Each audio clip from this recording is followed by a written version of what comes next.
Oh, I'm going to tell you the losing it story that ultimately led to me completely changing my entire life and moving to LA. Does that sound like a fun story to hear? It sounds very fun. I like it. So it was the year 2014. So 2014 was a very pivotal year for me. At that time, I was performing regularly with an improv troupe called Jesters in Arizona, who I'm tremendously grateful for. They pretty much gave me my 10,000 hours of performance. It was improv. It wasn't stand-up. Yeah. But I started performing with them in 2008. And by 2014, I was just doing all of their shows, all their corporate shows. I was teaching their classes. And I just loved this troupe. They had a huge following. I got a little bit of a fandom, a little bit of a local starhood. You had a following. Yeah. Because of them and because of the opportunities they provided me. And at that time, I was also a realtor. So I've been selling real estate for about 10 years and wasn't really happy with real estate. It was just something I did. It was a way that I could make some money, but really my passion was with this improv troupe and performing. It always was. But then it was like every once in a while I'd have to pay a bill or two. So I'd go sell a house and make some money. And then I could, do my thing. What ends up happening is I kind of have this realization that it's like, I think I need to take a break from the improv troupe. I just want to, I was just so involved in it. I'm like, I think I just need to step back for a little while. And so I did that. I told him, it's like, hey, I'm going to just take a couple months off, just kind of reanalyze my life. Right now, in that window, I randomly got an email from this comedy club that I attended a show, and I ended up on their email list. And it said, free intro to stand-up comedy class or something like that. And up until that point, I was terrified of doing stand-up and didn't think I could do it. I thought it was just out of my league, but I was like, well, I'm not doing this improv troupe. I'll just go take a class. What's the worst that could happen, right? Yeah. Which, by the way, though, every time I ever tell anybody that I did stand-up, and I never in the level that, you've done and that most people call themselves stand-up. I would never call myself. Everybody are always like, oh my God, how could you do that? So brave. It for so many people, it is the scariest thing to do, to be up there on a stage by yourself and your job is to make people laugh. So yeah, so you're thinking, I can do this improv thing, but I can't do that one by myself. But you went to the class. Yeah, which is really interesting because a lot of people feel it would be opposite. It's like, well, improv, you're making it up on the spot. I'm like, yeah, the expectation is so different on the audience because they know you're making it up and you have a cast. You're not up there alone. And as improvisers, we are trained to handle any situation. We're trained to take anything that happens and turn it into comedy gold. Stand up, it's just you. The audience is like, oh, you've prepared something funny for me. Please convince me that I should laugh at you. Exactly. They're like, from okay, the be moment you walk on funny. Stage, Yeah. The expectation is drastically different than improv. That's so true. So I started doing stand-up and got a lot of encouragement from my first stand-up teacher. So I did like a little 5-minute set as part of his comedy class, Uh-huh. So you did like a set at a club. Yeah, like a showcase, so he had a stage and everything and good sized audience and friends came and saw me and everything. And I did okay. I mean, I didn't think I killed it or crushed it, but I was like, I did okay. But he pulled me aside after that first performance and just sat me down. He's like, what the fuck are you doing in Arizona? And I was like, Oh my God. He's like, why aren't you in New York? Why aren't you in LA? And at that point in my life, I guess I was 33, 34 at the time. Like never in my life had anybody ever spoke to me that way. First of all, like I knew I had some talent. I knew I was funny, but I never had that like, oh, I can take my talents to Los Angeles and make it. I didn't have that confidence. I didn't have that mindset. And if you knew the stand-up comedy teacher, his name is Tony Disick. If you knew him, if it came from anybody else, I wouldn't have believed him. But this guy is such a straight shooter and such a no bullshit type of guy that I was like, oh, that's brand new information to me. That somebody who's been through the ringer as he has would say that about me because I just never heard that type of feedback before. Wow. So that was like early 2014. So then, now we're talking about loss. So then I'm still in Arizona. I'm still kind of roaming around. I was a single man. I'd never really had a serious relationship, whatever. And I end up dating this girl who was unbelievable. And we had this unbelievable connection. I absolutely love spending time with her. She was into me. We were having a great time. Now, the thing about my real estate career is because I didn't really care about it, I didn't take it seriously enough to like really grow a real estate business. So it was very cyclical. I would just kind of ride ups and downs. And yeah. So when I started dating her, it happened to be a huge down. And this was kind of near the end of 2014. And I straight was just out of money. Like my bank account was overdrawn. And I remember going on dates with her and she was paying for dinner because I just didn't have any money. And I had a couple deals in the works, but I was waiting for them to close or whatever. Right. But that's kind of the game I had been playing, you know? And so, but I really fell for this girl and just really liked her a lot. And she like calls me over to her house one night and she just straight up dumps me and is just like, you just aren't financially stable. And I want to get married and have a family. And sorry, she's like, I love your heart. You're so great. I love getting along with you. I love spending time with you, but I need some financial stability. And just, like right where I'm most insecure and right where I'm feeling most vulnerable about, being a man and being able to provide and have that sense.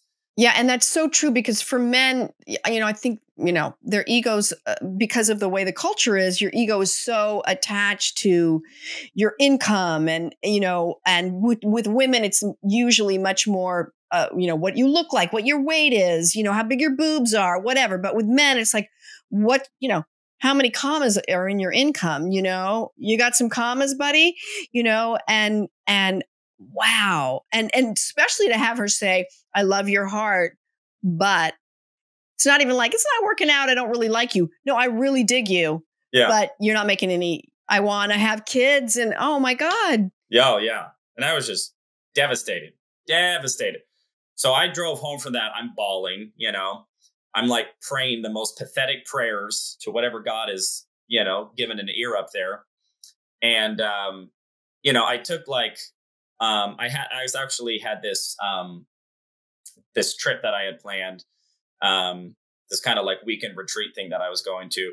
So I drove, it was like it might even been longer than that. It was like a 12-hour drive or something like that. And I just drove by myself and just like meditated and prayed this whole drive up there and the whole drive back or whatever. And all of a sudden this huge realization came to me. And it's just like, I need to quit real estate and I need a full-time job. Like in order for this next step of growth and evolution and who I am, it's so funny because so many people say, quit your job and become an entrepreneur. I needed to do the opposite. I needed to quit being an entrepreneur and I needed a 9-to-5 to ground me. And I needed a boss to tell me, show up here and we're going to give you this paycheck. And so I ended up, getting hired on by this software company that I had known about for a couple of years. And I'd actually applied to them a couple of times, but had never gotten in. But I had a bunch of friends who were like, Paul, you're going to love this software company. You need to come work for us. It's this great company. They got a great culture. You'll fit in just fine. And when I came back from that weekend trip with all this meditation and prayer and stuff, I just kind of went, I'm going to go get that job now. And so I quit real estate, which I've been doing for 10 years, which of course was like a huge step for me to like let go of that because it had served me well and it provides so much and it's there's the carrot in the real estate world is very big. Like if I sell this, you get these big old, the potential to make a boatload of money on one sale is there. So that carrot can keep you in.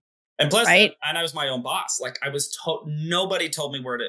I decided if I got up and worked. I decided if I went and marketed. I decided, right. And there's pluses and minuses to that. Right. Exactly. Right? And for me, like it was, like I said, I'm like, I just knew that for me and my growth, I needed a job and a steady paycheck.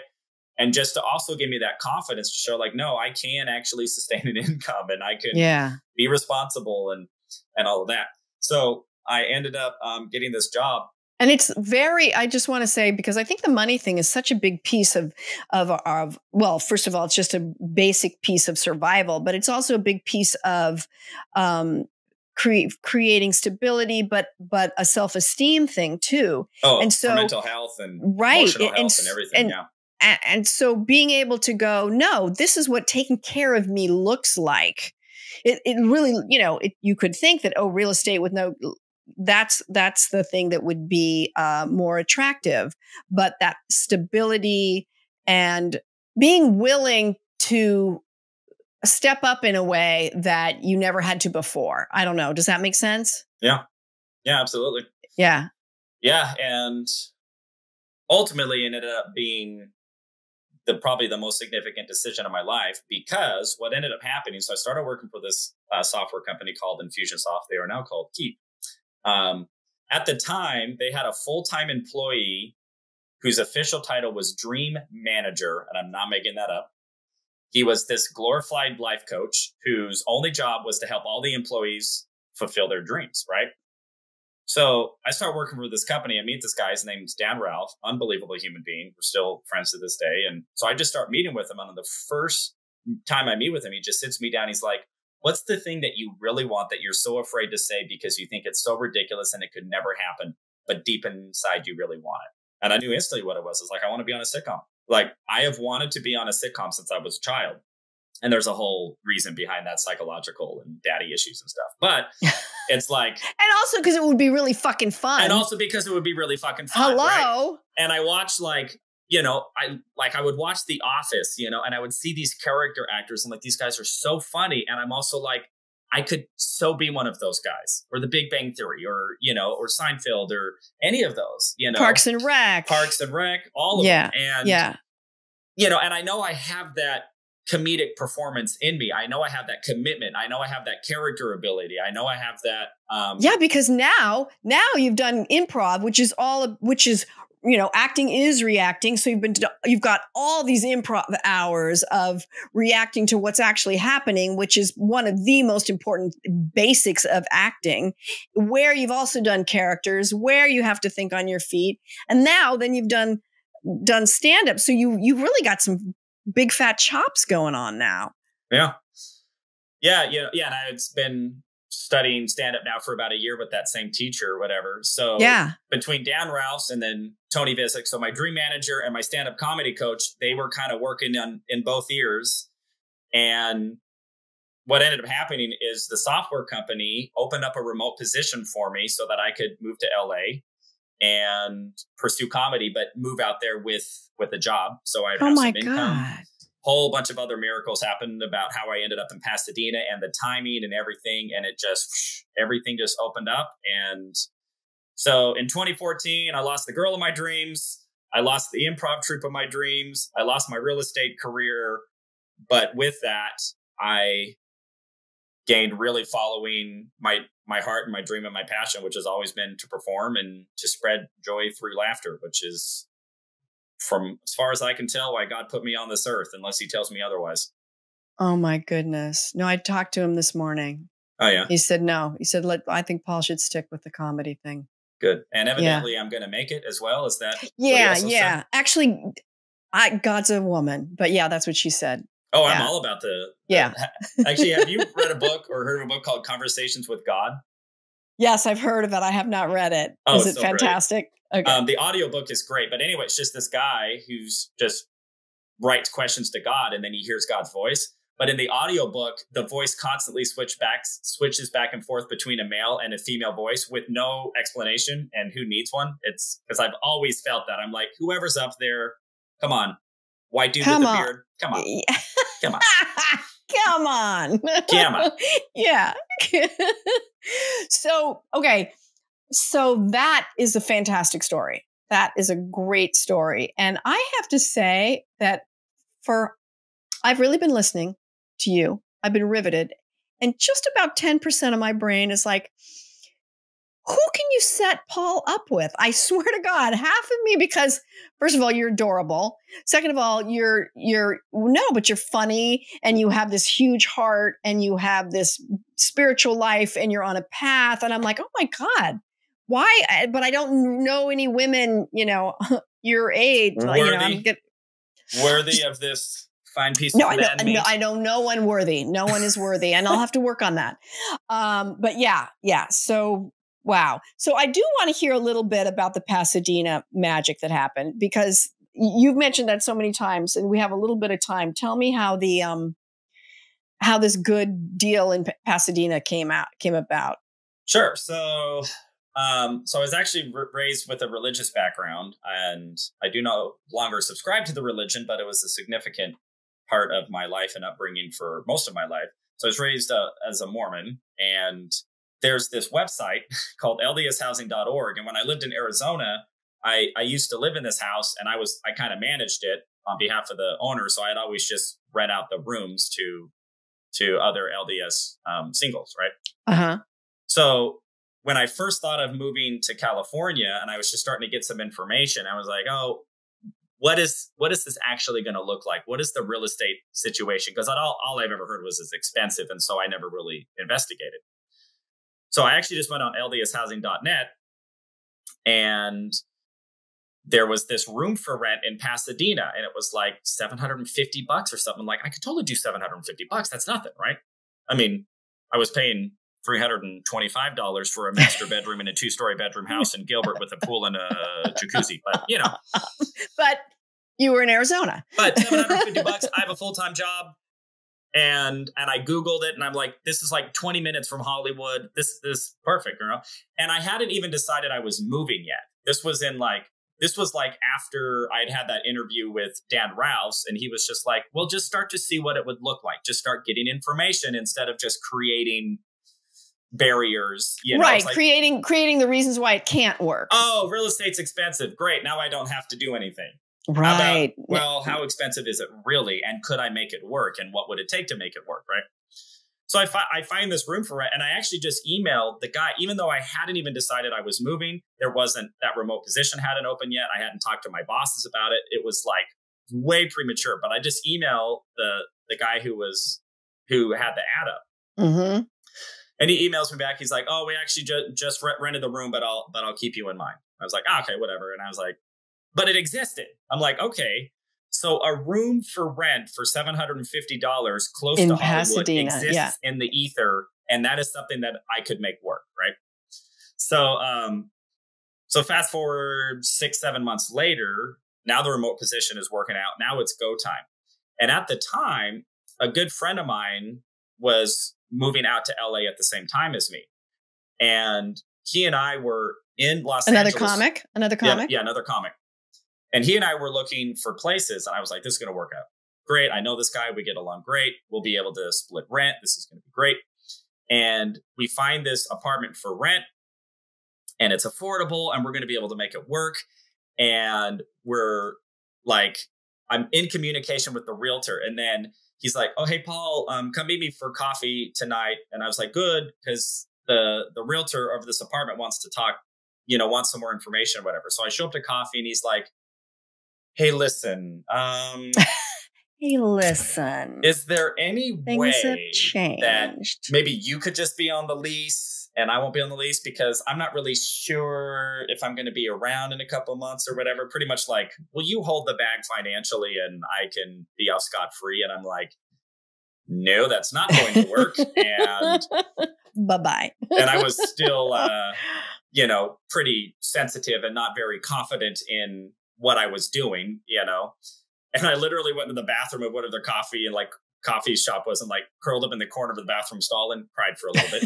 And because that's how I do. Just for a little bit. Just a little bit. Just cried a little bit. Just a little weeping. In the fetal position in the coffee shop bathroom.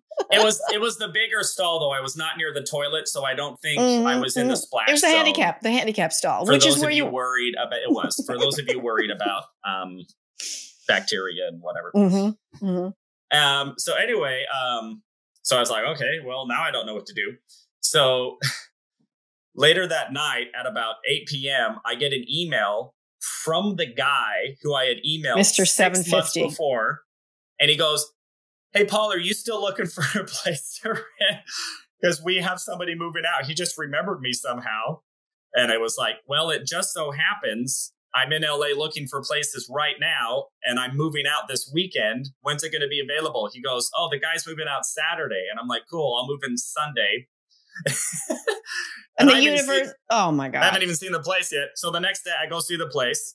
So this was the room that I saw, and I was like, perfect. Signed the lease.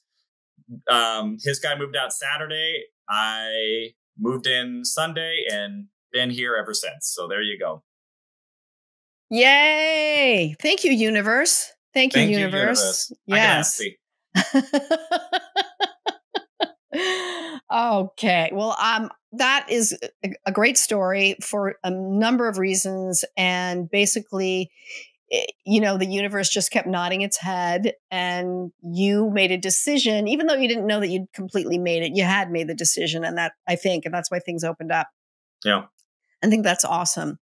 So if there's somebody listening that maybe is, I don't know, hasn't even said out loud that thing that they've always wanted to do, but they haven't done it, what would you say to them? Declare it out loud. Tell people about it. I find that it's really easy to keep it in here, but it's not real until you say it out loud.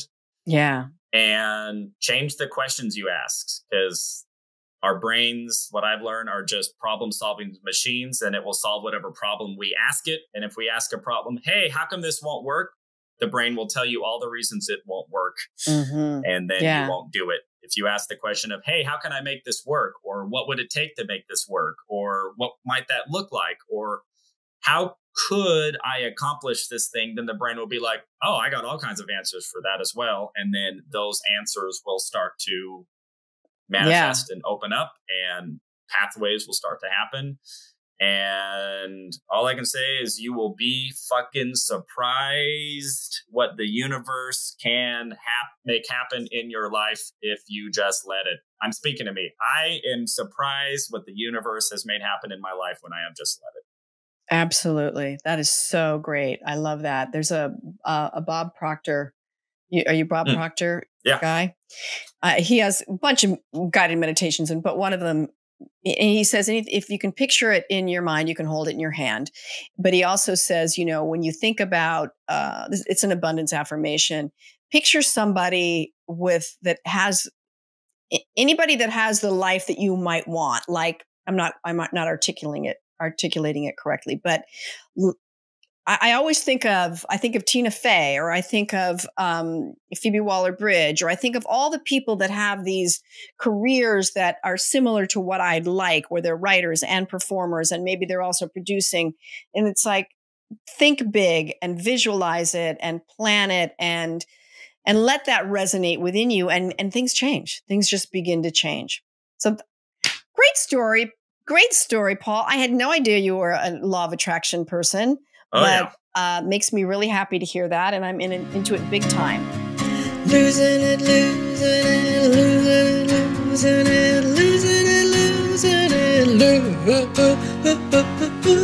it, if you